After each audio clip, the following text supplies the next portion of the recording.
자, 우리 마지막 절 한 구절 보겠는데, 우리 아까 고린도서 12장 4, 5, 6, 7절 했는데 7절 한 절 더 보겠습니다.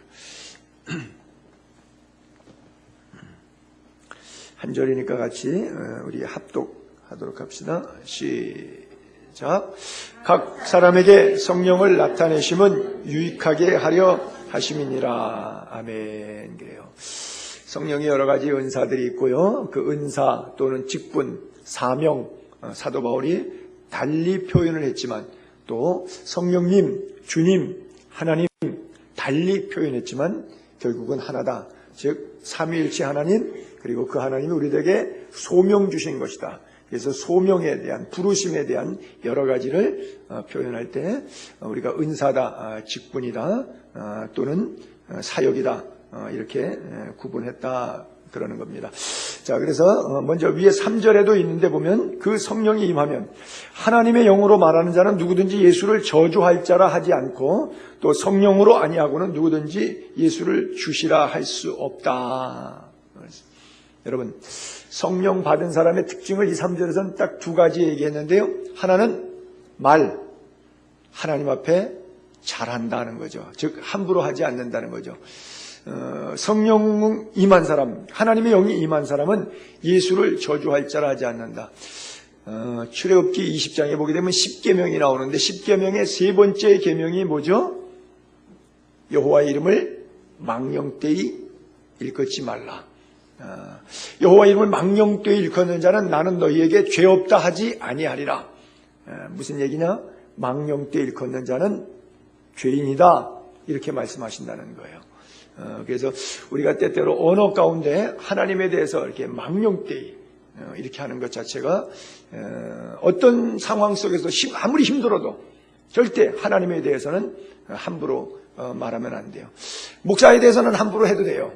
근데 절대 하나님에 대해서는 함부로 하지 않게 되기를 바랍니다. 아무리 실망스러워도. 우리 승호 형제가 갔는데, 승호 형제 뭐 다 아시다시피 부모님이 목사님인데 돌아가셨잖아요. 신방 갔다 오다가 차가 섬에서 빠져갖고서는 하루아침에 고등학생 때 고아가 됐잖아요.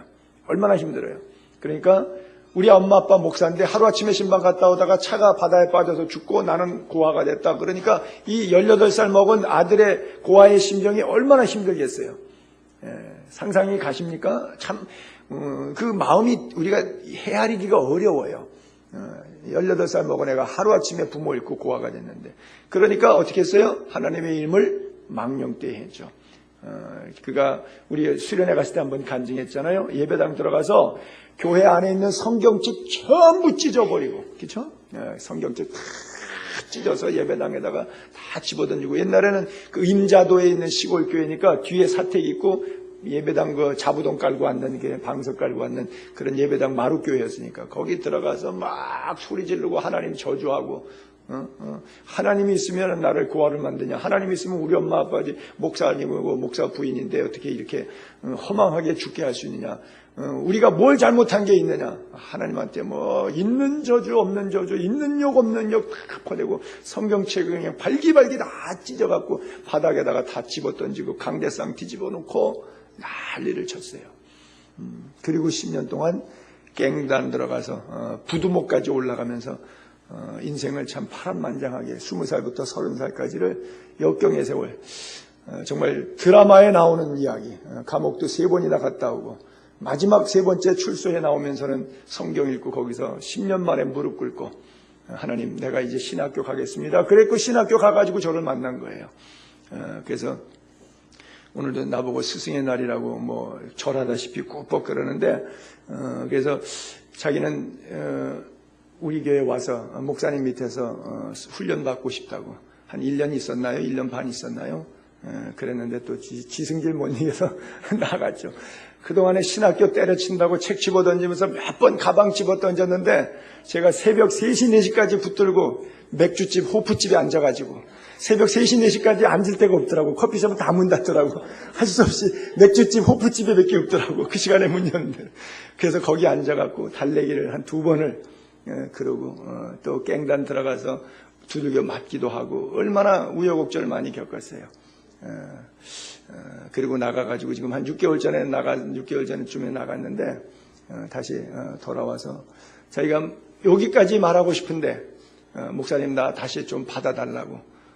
근데 그래도 스승인데 나가서 잘 되길 바라지 가서 예배당도 안 나갔더라고요. 교회도 안 나갔더라고요. 마음이 상심돼가지고. 목사 안수까지는 받아놓고 이게 제도에 의해서 지나니까 과정 끝나고 나니까 뭐 시험 보고 시험에 합격하니까 뭐 전도사 되고 강도사 되고 목사 되고 2달 전에 목사 안수까지 받았는데 주일날 교회도 안 나가고 있어요.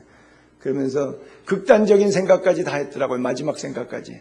그래놓고 나한테 전화가 왔는데 내가 전화 음성을 딱 들으니까 지금 내가 안 잡으면 안 될 것 같아요. 저는 사실 이제 나도 지쳐가지고 이 친구가 와갖고 또 한 친구가 들락날락 그러면 또 교인들 가뜩이나 자꾸 빠져나가는데 뭐 얼마나 또 소란스러울까 싶어갖고 나도 오는 것에 대해서 내가 지금 받아야 될까 고민도 있어서 생각을 좀 달리했는데 보니까 마지막 전화가 여상치 않은 전화가 왔어요. 그래서 내가 당장 오라고 그래서 내가 밤 12시까지 며칠 전에 이야기를 했어요. 그랬더니 이야기하더라고요. 나 다시 여기 와서 살고 싶다고. 그래서 와서 살아라. 그 대신 내가 뭐 사역 맡기는 것도 아니고 내가 뭐 교육자로 인정하는 것도 아니고 뭐 이렇게 보수하는 것도 아니고 성가대에 서서 찬양해라. 자꾸 곡조 있는 기도니까 찬양하고 또 찬양하고 또 찬양하다 보면 속 사람의 인격의 변화가 일어날 거다.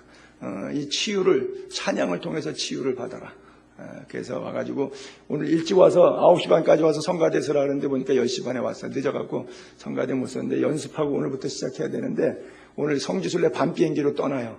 그래서 지금 공항 가는 것 때문에 오늘은 봐줬는데 이제는 좀 오면 주리를 틀어갖고 앉혀야 될 것 같아요. 아주 들나귀처럼 튀어다녀가지고 그래서 우리 교인들이 승호 형제 이렇게 부르던 김 목사 이렇게 부르던 호칭에 관해서 전혀 개의치 말고 그리스도 안에서 형제 자매된 정을 나누고 공동체를 배우고 앞으로 목회 그리고 여기서 조만간에 북한에 문이 열릴 것 같은데 하나님께서 북조선에 중국 예안신학교라든지 이런 그 조선족 사역자들을 통해서도 내려가고 양수겹장 해야 되니까 어차피 아래서도 누군가는 올라갈 터인데 그래도 명색이 대예수의 교회가 북조선에 선교사를 한 명 파송할 수 있는 그래도 믿을 만한 사람한테 맡겨야 될 거 아니겠어요. 그래서 본인도 자기를 중국으로 보내달라. 나한테 뭐 한 서너 시간 얘기하는 가운데 며칠 전에 밤에 그러더라고요. 와갖고 나한테 그렇게 떼쓰려 그랬대요. 목사님 나를 북한으로 보내주세요. 뭐 난 죽어도 괜찮아요. 내가 뭐 가족 있습니까? 뭐 장가를 갔습니까? 부모가 있습니까? 지금 뭐 내가 뭐 누구 하나 친척 있습니까? 이제 나는 뭐 죽어도 좋으니까 나를 빨리 북한으로 보내주세요. 와서 떼쓰려 그랬다고 몇 번을 생각을 그렇게 했대요. 자기는 북한에 죽으러 가겠다고. 그래서 내가 그랬어요. 북한에 내가 보내냐 성령님이 보내냐 물었어요. 내가 보내야 돼 성령님이 보내야 돼. 그렇잖아요. 성령이 보내는 거죠. 선교의 영의 주체가 목사가 보냅니까? 사람이 보냅니까? 신학대학 총장이 보내나요? 아니죠. 성령이 보내야죠. 그 생각 자체가 틀린 거다. 내가 어떻게 북한을 보내주냐. 그 다음에 두 번째, 북한에 죽으러 가고 싶냐, 북한 주민들의 영혼 구원을 위해서 복음 전하러 가고 싶냐 물었어요. 가서 전도하려고 가는 거야, 가서 죽으려고 가는 거야. 그러니까 머리를 긁더라고요. 그래요. 이게 감정적으로 치우치다 보면 이성을 잃어버리는 거예요. 그러니까 하나님의 종이 하나님의 길을 가겠다고 하면서도 그게 왜 가는지를 모르는 거예요. 그러니까 막 자폭적으로 가. 그냥 자폭적으로 가. 그런 경우들이 비일비재한데 앞으로 여러분들이 이 친구를 위해서 정말 많이 울어줘야 돼요. 그것은 뭐 이 친구를 위한 것이 아니라 하나님의 사역을 극대화시키고 우리를 통해서 북녘 땅의 한 종족이라고 해도 한 촌락을 복음화하는 일에 쓰임받도록 정말 예수의 교회가 그런 꿈, 비전이 분명해야 돼요. 우리 때문에 우리의 기도와 우리가 사람을 보내서 어떤 도에 한 동네, 한 마을에 하나님의 작은 가정교회를 세우고 그곳에 그 지역민들 정말 북녘 땅이 무너지면 그 사상이 무너지면 생각이 무너지고 얼마나 허망하겠어요. 자본주의 물결이 들어가면서 그의 마음이 완전히 지옥바닥 될 거 아니에요. 영적인 핵이 떨어진 불바다와 같이 육진의 핵이 문제가 아니라 그런 척박한 땅에 정말 잘 훈련되고 눈물의 기도의 자양분으로 자란 새싹과 같은 하나님의 사람이 그 땅에 가서 사역할 수 있다면 그것은 얼마나 영광스러운 일이겠어요. 그래서 저도 사실 이 친구에 대해서는 포기하고 내려놨다가 본인이 정말 울고불고 마지막 고비에서 나를 찾길래 하나님의 보내심인 줄 알고 그렇게 했으니까 여러분들도 위에서 많이 기도해 주시고, 그 친구가 힘들었던 것이 바로 지금 이거 제가 얘기했던 제3계명 여호와의 이름을 망령되이 일컫지 말라. 나는 여호와의 이름을 망령되이 일컫는 자를 죄 없다 하지 아니하리라 그랬어요. 여러분, 암만 힘들어도 하나님의 이름에 욕되게 하지 않게 되기를 바랍니다. 절대로 여기 꼭 지키세요. 그래서 누구든지 하나님의 영으로 말하는 사람은 예수를 저주할 자라 하지 않는다는 거예요. 벌써 하나님의 영이 없기 때문에 그런 거예요. 그리고 누구든지 예수를 주시라, 성령으로 안 하면 예수를 주님으로, 왕으로 모실 수가 없다. 바라기는 여러분들의 삶의 중심에 예수 그리스도가 우선순위가 될 수 있기를 바랍니다. 무엇을 먹을까 마실까 입을까 염려하지 말라. 이런 다 이방인들이 구하는 거야. 천부께서 이것이 너희에게 있어야 될 것을 이미 아시느니라. 이 모든 것을 더해주겠다. 선결 조건은 너희는 먼저 그의 나라와 의를 구하라. 그리하면 이 모든 것을 너희에게 더하여 주시겠다고 했어요. 그래서 이 삶의 우선순위와 원리가 절대 여러분들의 생애 가운데서 바뀌지 않게 되기를 바랍니다. 그래요. 그래서 우리에게 각양 은사와 사명과 사역들을 쭉 맡겨주시는데, 나에게 맡겨주신 사명, 최선을 다해서 잘 감당하며, 이 잘 감당한다는 것이 뭐예요? 나에게도 유익이 되고 상대에게도 유익하고 공동체에도 유익이 된다고 하는 거예요. 그래서 서로 나눠서 하는 은사들을, 네 은사가 더 크다, 내 은사가 더 크다, 이 고린도 교회의 싸움이었잖아요. 그래서 분파가 일어났잖아요. 은사가 많은데도 불구하고 그 많은 은사가 정리가 안 되니까. 그래서 어떤 우열을 따져서 비교하고 경쟁하고 이러다 보니까 협력이 안 되는 거예요. 여러분, 교회 이 사람은 이 은사 있고 저 사람은 저 은사 있는데, 네 은사가 좋다, 내 은사가 좋다, 이게 더 좋은 거야, 이게 더 훌륭한 거야, 그리고 싸우면 안 싸우고 앉았고 서로 협력을 안 하는 거예요. 남전도에는 여전도에 협력 안 하고, 여전도에는 남전도에 협력 안 하고, 직전 회장은 현임 회장 인정 안 하고, 또 회장은 총무 인정 안 하고, 서로 각자 자기 색깔을 내기 시작하면 이거는 싸움판 시장터가 되는 거거든요. 바로 고린도 교회가 그랬다고요. 각양 은사 때문에 서로 은사 비교하고 무슨 파벌 경쟁하고 이러다 보니까 협력이 전혀 안 되는 거예요. 그러니까 음행 문제가 있는데 누룩이 전 동안에 퍼지는데 거기에 대해서 쉬쉬하죠. 교인들끼리 송사하는 문제가 나와 있죠. 우상제물 먹는 문제로 교회가 벌거져. 교회가 쑥대밭이고 영적으로 엉망진창인데도 아무도 잭소리도 못 해주고 있는 거예요. 사도 바울이 입을 열어서 쭉 얘기를 설명하는 거예요. 형제들아, 신령한 것에 대해서 너희가 모르기를 원치 않는다. 그러면서 은사를 지금 쫙 정리해주고 있는 거예요. 각양 목사로서, 장로로서, 집사로서, 권사로서, 교회 학교 교사로서, 성가대로서 여러분들이 각각 마친 위치에서 하나님이 주신 은혜대로 사명을 잘 감당하는 은혜가 있게 되기를 바랍니다. 그래요.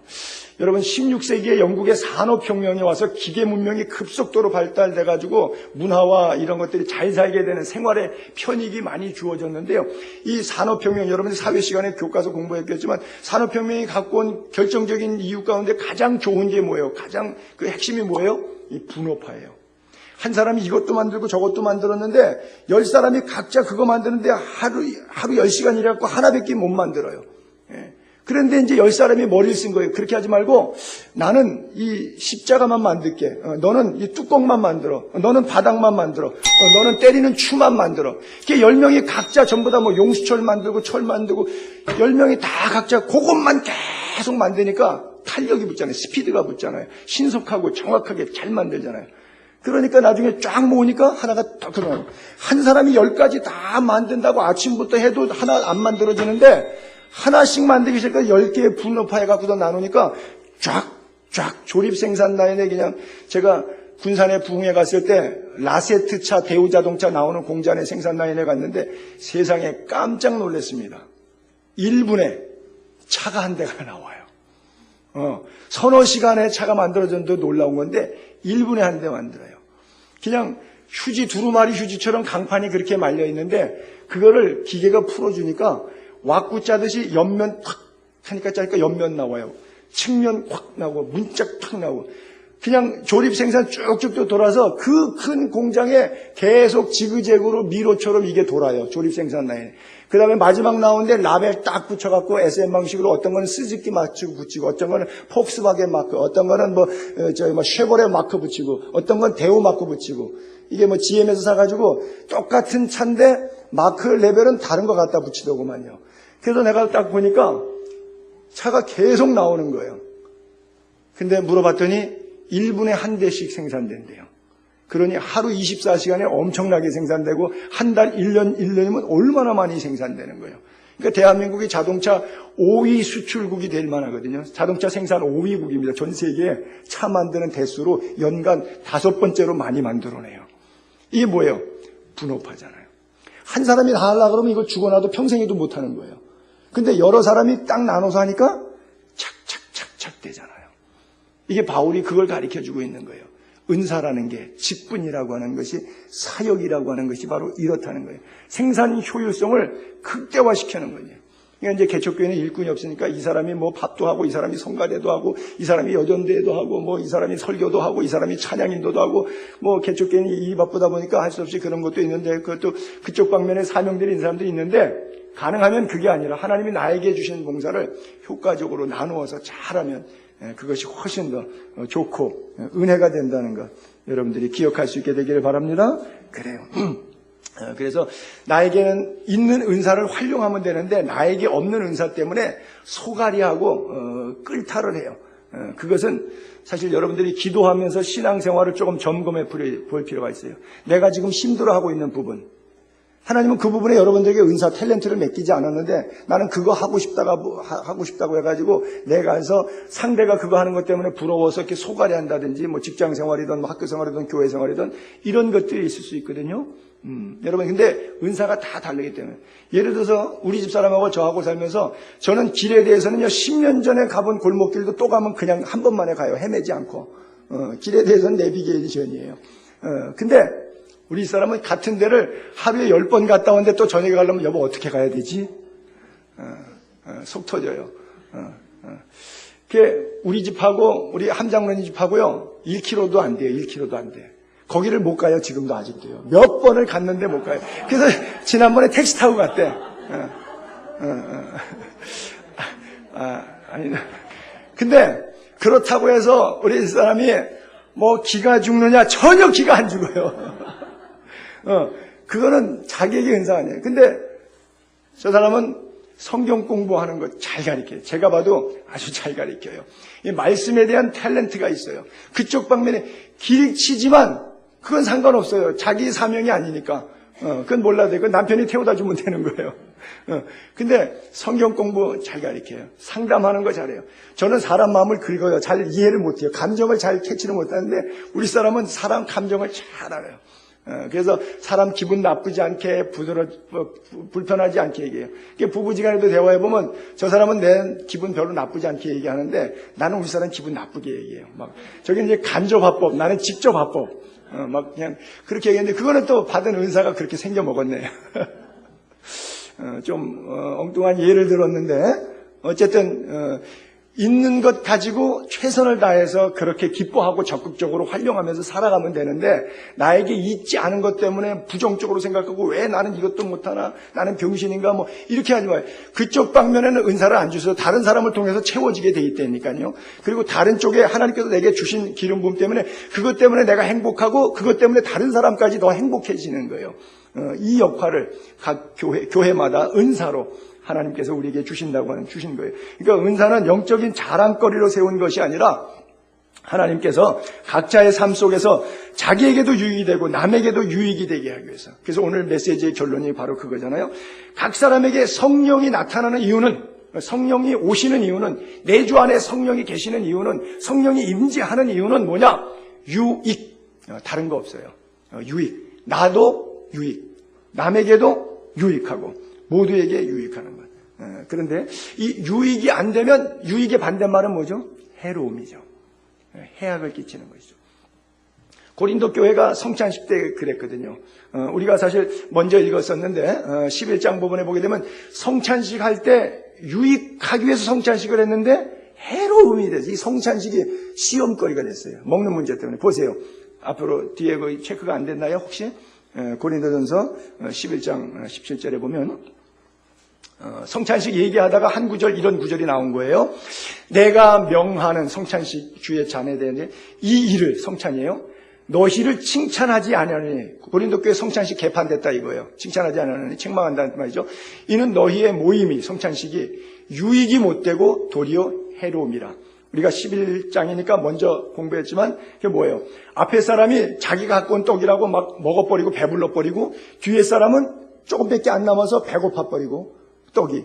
앞에 사람은 술을 그냥 와인을 많이 먹어서 먼저 취해버린 거예요. 예배 시간에. 취할 정도로 맞아요. 뒤에 사람은 마실 게 없는 거예요. 그리고 앉아서 먹지도 못하고 앞 사람 많이 마셔갖고 추태 부리고 있는 걸 보고 있으니까 교회 안에 이게 시험이 안 되겠어요.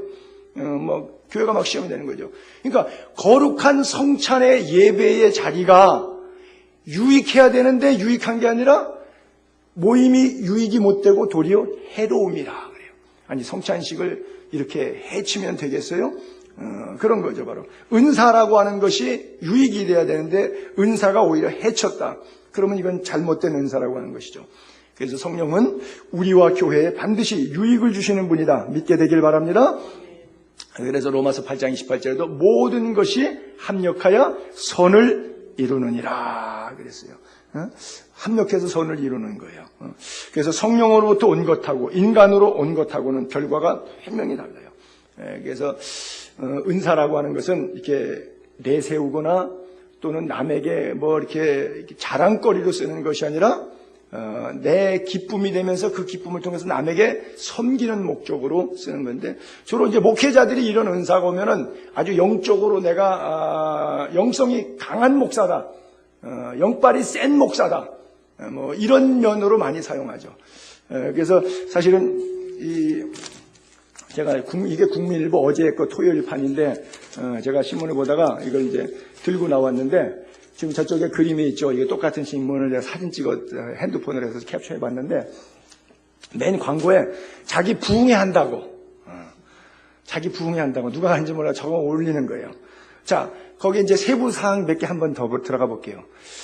뭐 예언, 은사, 치유, 문제 해결, 안수 때 불이 임하고 은사가 전이된대요. 그 은사 전이 받으려면 거기 가야 돼요. 그러니까 주님이 주시든 안 주든 상관없어요. 저 사람이 줄 거예요. 은사를 가면 전이 되게 돼 있어요. 이게 언어적인 면에 있어서 벌써 이런 그 유희가 들어가 있어요. 그 다음에 저기 축복의 문이 열리는 기적의 성회인데 그 밑에도 또 뭐 써 있냐면 예언, 뭐 신유, 응답성회, 전부 다 그런 식이. 또 밑에도 보게 되면 뭐 다 좋은 단어죠. 뭐 치유 회복 다 필요한 단어죠. 근데 권능, 강력한 불, 기름 부음, 영성, 그리고 밑에 정확한 예언, 상담. 여기 가봅시다 우리. 정확하답니다. 쪽집게 도살에 깃발 붙인 것 같아. 아멘 교회, 아멘 하면 돼요 이거. 그 다음에 이렇게 볼까요? 여기도 또 예언, 은사, 전부 다 뭐 그런 거 안 되는 거죠. 밑에도 또 은사, 예언, 밑에도 말씀, 치유, 그 밑에도 또 뭐 찬양 축복성의 빨간 글자 밑에도 또 노란 칸막이에 뭐 정확한 예언. 그러니까 틀린 예언도 나온다는 얘기네요. 자꾸 저렇게 정확하다고 솔직히 말해서 그런 사람은 솔직하지 않다며요. 그러니까 자꾸 정확한 예언 한다는 평소에 많이 틀리는 모양이죠, 이 사람도. 그래요. 또 이렇게 볼까요? 제가 부흥회가 아니라 여름 성경, 전교인 수련회 때 저분 한 2차례 불렀는데 부작용이 있어갖고 더 이상 안 부르는데 저하고 시성이 같아 불렀는데 별로 재미가 없었어요. 영빨을 너무 세게 하려고 그래가지고, 손재화 목사, 나오고, 그 다음에 하여간 뭐 계속 뭐 풀리고 열리는 성회, 할렐루야, 얼마나 좋아요. 풀리고 열리고, 아싸라비야. 그래서 찬양 말씀, 예언, 뭐 특별 상담해주고요. 응답받는 기쁨이 있답니다. 이거 다 사실이지만, 그러나 신문에 이렇게 광고하는 것 자체가 의도가 뭐이겠는가라고 하는 것이죠. 근데 대세가 그러니까 저것에 대해서 나쁘다 생각하지 않는 것이죠. 그래서 기존 교회에서 건강한 신앙생활 하는데 목회자들이 더 난리를 쳐갖고 신앙생활이 건강하지 않고 이상하게 들락이 신앙으로 가는데 굉장히 그러니까 거기에 매력이 한번 빠지면 계속해서 그 자극이 돼야 돼요. 마약하는 사람들이 갈수록 세지잖아요. 맨 마지막에 이게 팔 같은 데 하다가 어디 하는 줄 아십니까? 사타구니 마지막 거기에다가 정맥주사 하듯이 거기다가 마약을 하더라고요. 제가 그리스에서 하도 많이 봐서 알죠. 바지 내리고 그 사타구니에다가 해야지. 왜냐하면 다른 데서 오는 쾌감은 이제 엔초면 좋은데 나중에 자꾸 줄어드는 거예요. 그러니까 마지막에는 그렇게까지 하는 거죠. 뭐 온 실 다 퍼져가지고서는 실핏줄이 다 퍼져가지고 뭐 여기저기 길거리에 뒹구르는 사람들 유럽 가면 뭐 얼마든지 어디든지 막 보죠. 막 끔찍할 정도. 우리 듣기만 했던 사람들이 뭐 눈앞에 막 널브러져 있어요. 이게 전부 다 극단적으로 치우치면 이런 현상이 오는 것이죠. 그래서 우리가 유익하다. 여러분 유익이라고 하는 것은요. 하나님의 뜻은 쉽게 보면 물론 꼭 100%라고 장담하기는 어렵지만 나누고 분리하고 싸우고 하는 그것은 사탄의 뜻이지 하나님의 뜻은 아니에요. 예를 들어서 나누는데 하나님의 뜻이 있는 경우는 그런 거죠. 바울과 바나바에게는 사이프러스와 터키 사역을 맡기고 바나바에게는 헬라와 로마 제국을 맡기 위해서 1차 전도여행 때는 협력 사역하게 하고 2차 전도여행 때는 티몬을 바꿉니다. 그래서 바나바는 신라를 교인시켜갖고 디모데를 만나가지고서는 주치 누가와 함께 동행해서 터키에서 그리스로 마케도니아인의 환상을 드로아에서 보고 터키 드로아 땅에서 점프시킵니다. 그것은 하나님의 나누어 주심이었어요. 여러분들 가운데 같이 목회하다가 하나님께서 은혜 가운데 켜주는 가운데 우리 부목사님들, 전사님들이 또 이제 분립 개척해서 또 다른 지역에서 하나님의 사역을 확장해 나가고 우리가 건강하게 그렇게 하나님의 성령의 뜻 가운데 이렇게 분립되는 거고 싸워갖고 뭐 니깐 것이 뭐 예수 그따위로 믿어갖고서는 잘 먹고 잘 나겠다 뭐 이래갖고서는 서로 혈기 부리고 싸우는 거는 그거는 마귀가 개입한 것이지 하나님의 뜻으로 나눠진 것이다 이렇게 볼 수는 없어요. 그러니까 성령의 은사의 결과의 유익이라고 하는 것은 나눠지는 것이 아니라 플러스 알파에 합치는 것이 하나 되는 것이에요. 어떤 상황 속에서도. 근데 그 하나 되는 것도 사탄도 장난을 위해서는 사람을 모으죠. 세력을 규합하죠. 사실 헤롯하고 빌라도하고는 서로 지역 분할 때문에 왼수지간이에요. 그런데 예수님 잡아 죽일 때는 하나 됩니다.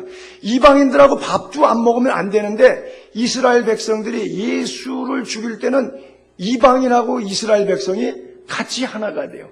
하나가 될 수 없는 물과 기름이 악한 일을 위해서는 또 하나가 된다는 얘기예요. 누가복음 23장 11절에 보게 되면 헤롯이 그 군인들과 함께 예수를 업신여기고 희롱하고 빛난 옷을 입혀 빌라도에게 보냅니다. 헤롯이 빌라도에게 탕핑퐁해요.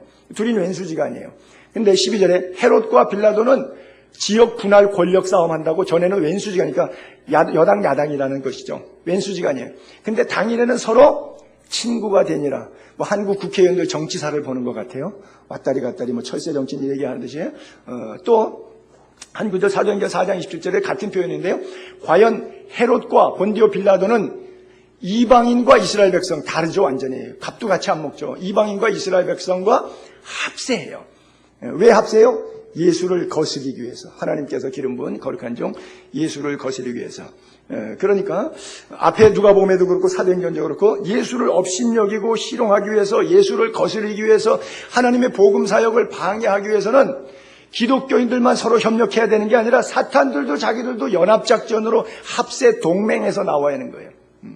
그러니까 우리가 성령의 정말 하나님의 자비하심 속에 하나 되는 마음 되는 것과 사탄이 일을 하기 위해서 마음들의 사람의 세력을 합세하는 것하고는 영 다른 것이죠. 그래서 끝까지 봐야 돼요. 오늘 메시지 핵심이 유익인데 성령이 나타나는 것은 성령이 행하는 것은 성령의 역사가 드러나는 것은 꼭 결론적으로 유익해야지 된다라고 하는 거예요. 그래서 은사를 주시는 목적이 이게 상호 유익을 통해서 주 안에서 하나 되게 하는 것이지 절대 분파가 생기고 갈라지게 하는 그런 현상이 아니죠. 은사의 배치, 분배 이런 것 통해서 치유와 회복이 일어나고 반대로 상처와 분열이 일어난다 그러면 이게 뭔가 좀 구분해 볼 필요가 있어요. 왜냐하면 성령의 주권을 인정하지 않는 데서 이런 병폐들이 옵니다. 교회가 사람의 조직체인지 그리스도의 몸인지 구분되지 않는 데서 사실 한국교회 90% 이상이 이 죄로 보지 않는 이런 교회론의 문제가 있어서 이 그리스도의 몸을 바라보는 시각이 굉장히 조금 가슴 아픈 이런 현실이 사실입니다. 그러다 보니까 우리 교회까지 포함돼서 이 부분에 있어서는 모든 교회들이 좀 죄악 가운데 노출되어 있는데 성령의 주권과 개입을 인정하지 않고 목사의 아이디어와 사람들의 아이디어에 의해서 인신매매하듯이 교회가 매매되는 이런 아픈 현실 속에 죄인데 분명히 죄죠. 근데 죄를 죄로 보지 않는 이런 문제가 있는데 결국 그렇다 보니까 유익하지 않은 결과들이 돌출되어 나오기도 하죠. 바울이 이런 문제 때문에 자기 육체 안에서도 육체의 가시를 놓고 제거해달라고 기도하죠. 근데 하나님이 충분하다 그런 말씀을 우리 고린도후서 잠깐 12절 8절 9절 10절까지 볼게요. 육체의 가시 이것 내게서 떠나가게 하나님 건강 회복시켜 주세요 하고 3번씩 기도했는데 하나님께서 뭐라고 대답하냐면 내 은혜가 내게 족하도다. 됐다. 충분하다. 안 고쳐도 된다. 그 말씀. 왜? 내 능력이 약한 데서 온전하여짐이라. 그러므로 도리어 크게 기뻐함으로 나의 여러 약한 것들에 대하여 자랑하리니. 자랑하는 것이 자기 못난 거 자랑하는 거예요. 나 이렇게 못났는데도 하나님이 쓰신다? 나 이렇게 잘나서 하나님 쓴데 이게 아니라 나 이렇게 못났는데도 하나님이 쓰신데 이걸 자랑한다는 거죠. 이는 그리스도의 능력이 나에게서 나오지 않고 하나님으로부터 온 것이다. 그것을 확인시키려고. 그래서 그러므로 내가 그리스도를 위하여 약한 것 또 능력받고 궁핍해지고 박해를 받고 곤고함을 당하고 이런 거 다 오케이, it's okay, 기뻐, no problem. 그 안에 엔조이 한다 이거예요. 그걸 다 오히려 거꾸로 즐기겠다는 거죠. 파도가 와야 더 윈드서핑을 재밌게 할 수 있다는 거죠. 파도야 와라. 올수록 내가 더 재밌고 스피드감을 즐기겠다 이거죠. 기뻐한다. 이는 내가 약한 그때가 강함이라 그래요. 정말 믿음의 도에 끝까지 오른 경지죠. 저도 부족하지만 우리 모두 이런 경지까지 올라갈 수 있게 되기를 바랍니다. 우리는 이렇게 함몰되어 있는 게 있어요. 생각을 뛰어넘지 못해. 내가 사업 잘 되고 건강하고 내가 다 잘 돼야 하나님이 영광된다고. 내가 잘못되면 하나님이 영광 가리워진다고 생각하는 거 있어요. 그 면이 100% 없다는 것은 아니에요. 그것을 제가 100% 백지화시켜서 부정하겠다고 하는 것은 아니에요. 그런데 그렇지 않을 경우가 더 많다고 하는 거예요. 남들의 병원 고치고 죽은 사람까지 살리고 안진뱅이까지 일으키는 사도 바울이 자기 육체의 가시인 안질환 때문에 눈이 뿌얘갖고 사람 잘 못 알아봐갖고 예의상 무례하게 대해서 상대가 기분 나빠해서 야단 맞을 정도의 이야기들 있지만 그럼에도 불구하고 그래서 하나님 앞에 내가 주님 덕이 안 되니까 좀 밝히 보고 인사도 잘하고 교인들 나에게 섭섭한 마음 갖지 않도록 오해 갖지 않도록 내 눈을 조금 잘 보게 해주세요. 시력 좀 열어주세요. 잘 앞이 안 보이네요. 그 기도를 3차례씩이나 간곡했지만 하나님이 안 보이는 게 은혜야. 다 보면 속상해. 임동선 목사님이라고 LA에서 제일 크게 목회하는 분인데 그분이 컬럼을 썼는데 보청기 목회 이렇게 컬럼을 썼더라고요. 그 내용을 쭉 읽어보니까 그거예요. 당회를 하는데 장로님들이 시끄러운 얘기하면 듣고 싶지 않은 얘기하면 보청기를 쓱 뺀대요. 그러면 뭐라고 입은 막 열어갖고 떠드는데 하나도 안 들린대요. 들으면 속상한데 빼니까 하나도 속이 안 상하대. 뭔 소리 하는지 모르니까. 다 끝났냐고. 그리고 이제 썩지면 기도합시다. 그리고 그냥 기도하고 끝난대. 끝나고 나면 사실 아무것도 아닌데 그 당시는 그게 뭐 대단한 건 줄 알고 팔팔 뛰고 난리가 나고 갑론을박하고 싸우고 난리친다는 거예요. 그걸 보청기 빼고 지나놓고 나면 아무것도 아닌데 유익되지도 않는 것 때문에 계속 당회가 싸운다. 그래서 그 썼거든요. 보청기 목회. 그래서 나도 이제 보청기를 하나 사서 끼려고 그래요. 그래요. 내가 어렵고 힘들어도 하나님의 영광은 드러난다는 사실을 믿게 되기를 바랍니다. 그래요. 말씀을 정리하면서 이번에 그 우리 교단 총회장이 와서 선교사 대회에서 마지막 폐회 예배를 드리는데 그 설교할 때 자기 간증을 얘기를 하더라고요. 자기가 교회를 크게 이렇게 졌는데 20여 년 전, 26년 전인가 교회를 졌죠. 그 당시 금액이니까 뭐 얼마인지 모르겠는데, 하여간 빚을 2억을 못 갚아갖고서는 이제 경매로 교회가 넘어가게 된 거라서, 저희가 기도원에 갔대요. 그래서 기도원에 가서 기도하는데, 그 기도원 여자 원장님이 그러더래요. 나도 죽을 꼴이 넘어서 이거 땅 사고 기도원 졌는데, 이게 다 피값으로 지은 거라고. 그게 뭐냐 그랬더니 원장님이 간증하는데, 이게 내 남편이 신장, 콩팥 그 이식 수술한다고 그거 팔아가지고 받은 돈, 그게 사실은 불법이죠, 장기 매매가. 근데 옛날엔 그런 경우가 있어. 정 어려우면은 죽어가는 사람, 돈 많은 사람 가운데 남의 거 이렇게 사갖고 이식하는 사람도 있어요. 우리 친구 목사도 하나 그런 친구 있어요. 중국 가서 수술하고 왔더라고요. 얼마 전에 보니까. 그러니까 그렇게 해가지고 이거 그 돈 갖고 기도원을 그때 뭐 한 3, 40년 여기겠죠. 그렇게 졌다고 이게 핏값으로 세운 기도원이라고 그러더래요. 그 기도원에 가서 기도하고 있는데 원장님이 그 얘기 들으니까 그날 기도하는데 하나님이 너 신장 팔아라 그러더래. 아유, 이런 건 하나님의 음성 안 듣는 게 좋은데. 그래갖고 그 다음에 교회 올라와갖고 그 주일날 광고했대요. 여러분 이거 교회 빚 2억을 갚아야 되는데 기도원에 갔더니 이런 은혜가 내게 임해갖고 제가 여러분들 가운데 이렇게 광고들 하시고 이야기들 하셔서 이제 주변에 일가 친척 친구 동창들 가운데 신장 필요하신 분은 내가 팔 테니까 나한테 연락하라고. 그런데 정말 한 3, 4일 있다가 때로는 전화가 왔더래요. 아무개 목사님 그렇다고.